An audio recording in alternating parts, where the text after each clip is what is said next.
திருவடி சரணம், குருவடி சரணம், ஆத்ம வணக்கம். இந்த அம்மையார் வந்து திருவாரூர்லேருந்து வந்திருக்கிறாங்க. இந்த அம்மா வந்து ஐயப்பந்தாங்கல்ல குடியிருக்கிறாங்க.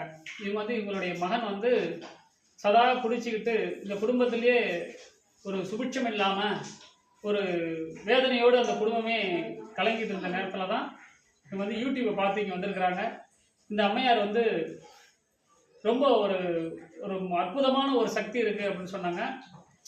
நாங்களும் ரொம்ப மற்றற்ற மகிழ்ச்சி அடைஞ்சோம். ஏன்னா 26 ஆண்டு காலங்களாக இந்த மக்களுக்காக அடியேன் சேவை செஞ்சு கொண்டிருக்கிறேன்.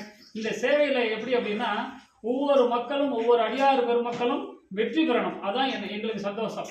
நாங்கள் இங்கே வந்து இந்த அம்மாட்ட காசு கொடுங்க, பணம் கொடுங்க, யாசகம் கொடுங்கலாம் கேட்கல. அவங்க இங்க வந்து 11 வாரம் தொடர்ந்து விளக்கு போட்டாங்க. ஐயா, ஆனா ஒரு அருள் பார்த்து சொன்னாங்க. எப்படின்னா, ஒரே வாரத்துல நடந்துரும்.